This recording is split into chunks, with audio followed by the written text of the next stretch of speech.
This guy's an absolute menace up the middle, Leroy. How about this? I saw this up on Twitter, Leroy. How would you like to know this? That Davon Gadchaux, 32 stops against the run in 2019, most among interior defenders. The man is an absolute menace up the middle, and we appreciate him joining us. Davon, thank you for the time, man. Much appreciated. Thanks for having me, man. There you go. Hey, thanks for having us, man. We appreciate it. Yes, yeah, sir. man. So that was an impressive stat that I just read, man. You were an absolute mess, and I saw you on Twitter say this is just the start. I guess from the buildup that you've had over your career, how is that confidence coming along? Just year after year, more experience in the league. What do you feel like that next step's going to be for you? I mean, man, it starts. The whole thing starts about training in the off season. Eating right. Taking care of your body. With treatment and things like that. But I think for me, like the next step is just build on last year and continue to prove. Continue to work on things like pass rushes and just continue to be a great leader on the field.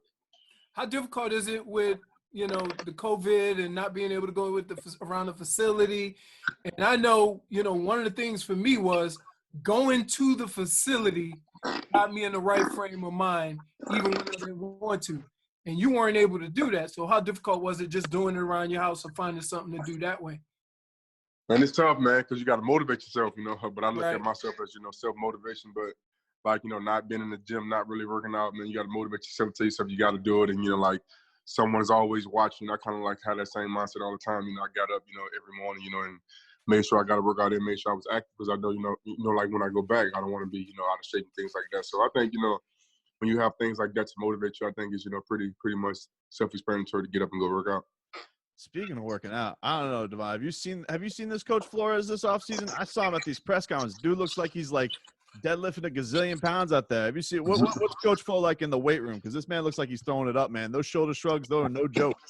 I haven't saw him much in the weight room, but I can just talk about him on the field, man. I mean, he's like you're going to get from him every day. He's going to be consistent with you. He wants competition. He wants guys to compete at practice at a high level each and every day instead of bringing guys in for other guys to compete with. And, he just wants the best, man. Like mental toughness, physical toughness, and you want a disciplined team, and a smart team. So, I just think, when you add all those things, all those intangibles to a football team, I mean, that's the things that you need to win. Everybody, accordingly, everybody wants to win the Super Bowl.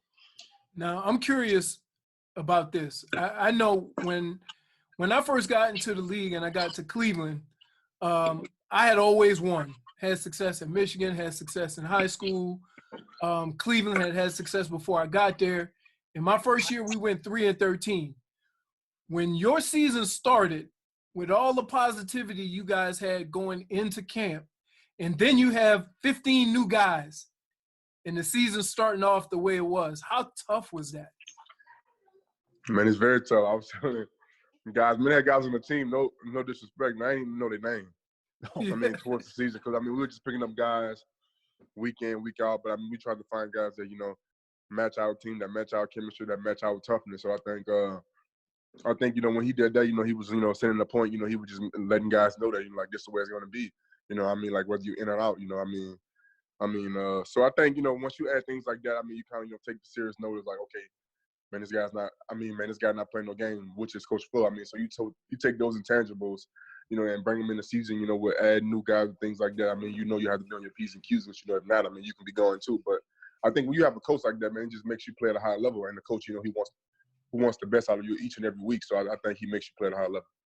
Well, you guys I know that a lot of the media doesn't get into you, but everybody was kind of given the idea that the Dolphins were quote unquote tanking last year.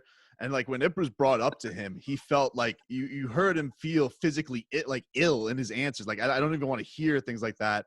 And like, we're all just kind of learning about, we're watching Coach Flo, but like, I remember like we were talking about the first week after like he tore into an official, like he absolutely ripped into him. Like, did you guys see that fiery stuff, or did that even like catch you by surprise? Like, whoa, like he gets after the officials. That guy goes to bat for us. I didn't really see him get after the official until like the New York Jets game in New York. I don't like to use the words cheating, but they cheated us. Let's be honest. They gave us a bad call towards the end of the game, but it is what it is. It's football, but when you have a guy like that that's going to fight for his players, you want to go out there and give 110% each and every play because your coach is going to have your back if the referee makes something wrong or something happen in the game. So I think like I say, I'm always serious, but that's like self-explanatory. But when you have a guy like that that's going to go to battle for you, man, and have your back, day in, day out, man. You know what I mean? You got to love that, as a player. We're talking to Davon Gadchaux join us. So give us a little talk about this. So during the offseason, I'm sure you're trying to get some things going, and I understand that you're into gaming. That you checked out this thing, this Ultimate Gamer. I went to this event too, man. This thing was crazy. It was like it was lit. WWE brought to gaming. So what was your time like at the event, and like how much do you get into this with the video games and all that type of stuff? Because I know it's getting popular. I mean, I didn't really play the Call of Duty because I'm not all that, I'm solid, but I'm not like Kyle Van Noy. He loves Call of Duty. I mean, he's like got his whole headset. He got his whole screen. I mean, he loves Call of Duty. But I'm a big like Madden guy.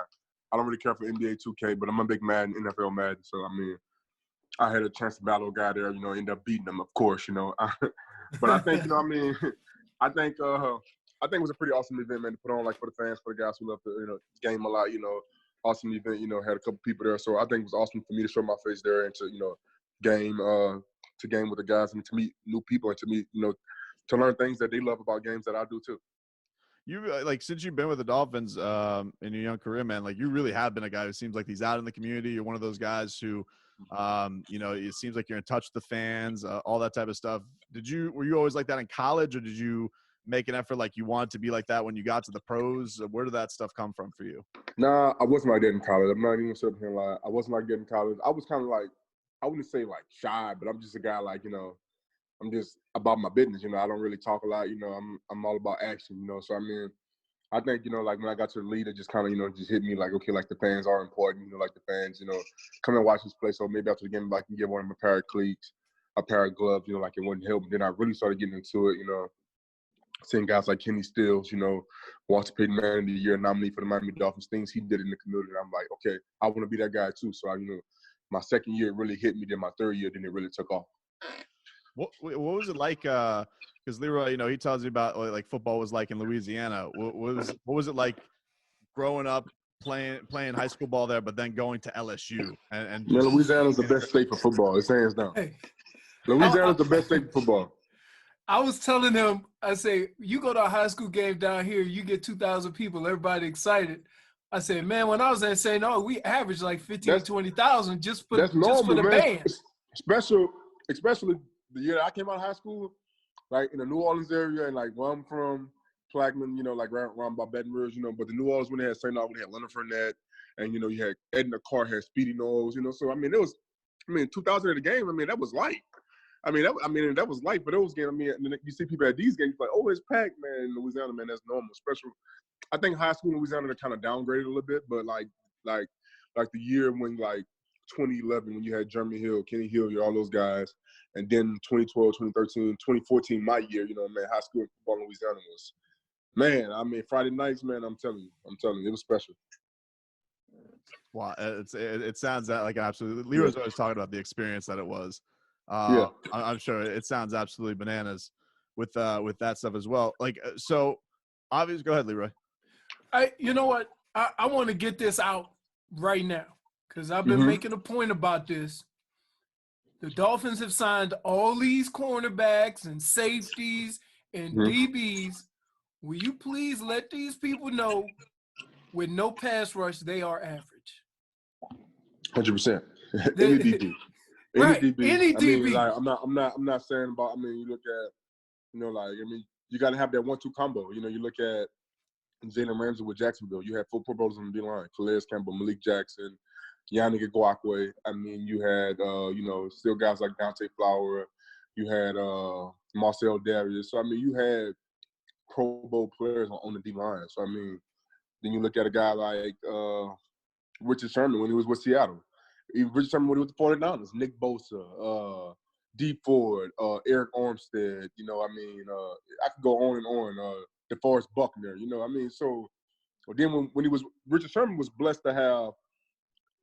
And Richard Sherman is great. I love Richard Sherman. I love his attitude. I love his work ethic. I love everything about him. You look at Seattle, Michael Bennett, Cliff Averill. I mean, he had dudes and he had dogs in front of him. He had guys who, we up by 21, let's go get the quarterback. That's all. And even when you're not up by 21, they go and hunt the quarterback.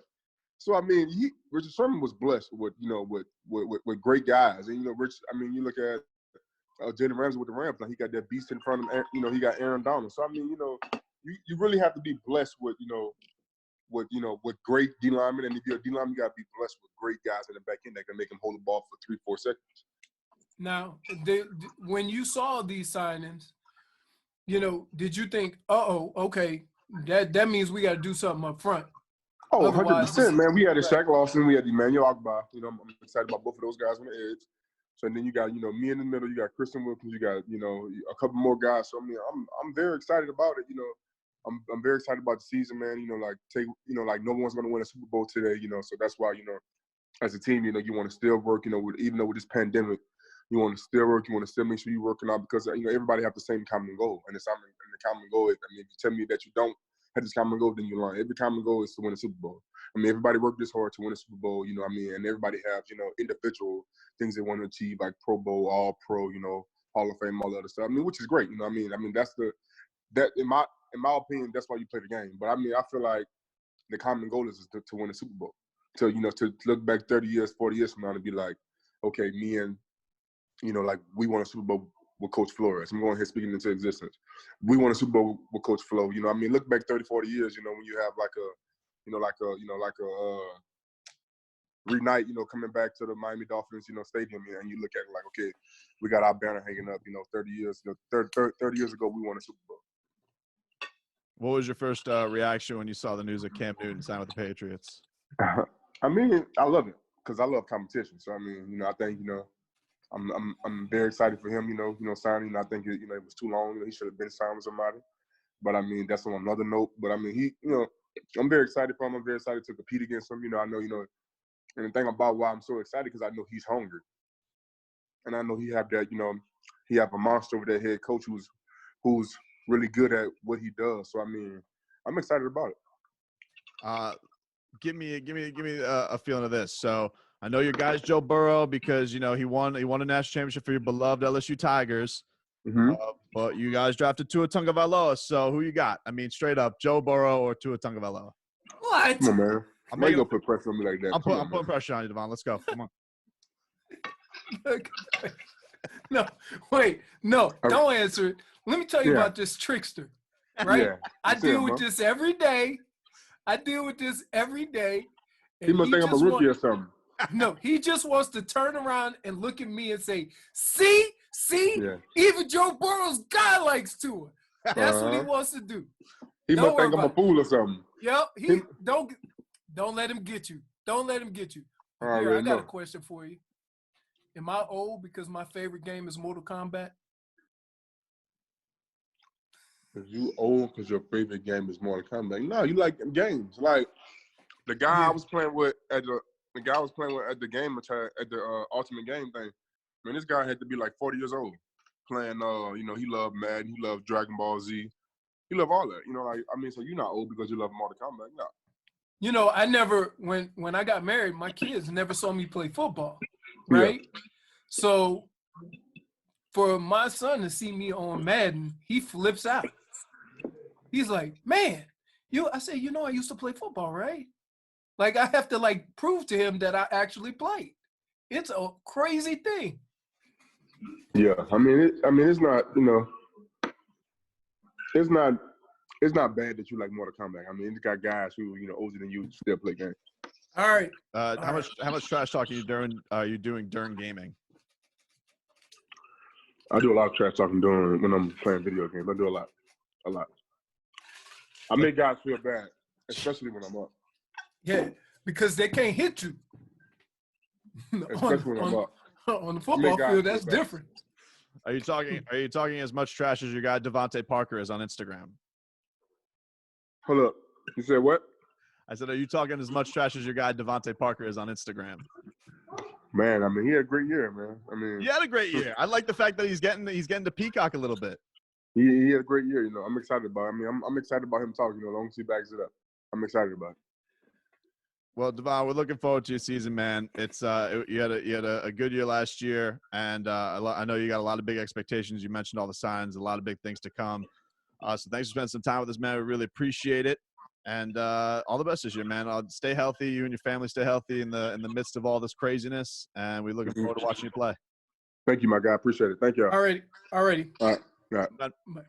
I think I wasn't gonna let you get that, young man. I think No. we know that he thinks Tua is better than Joe Burrow. Come on. I think Come we know. on. I think we know. No, you. I had to cut him up, but then he said he must think I'm an amateur, so he was hip to your game too. Nah, he's good with the media game, man. He knows. Hey, you are now throwing silly sauce. The silly sauce sprinkler came out during interviews. My silly sauce knows no shame. None. Zero. Thanks to Davon Gadchaux for joining us, and we'll be back after this.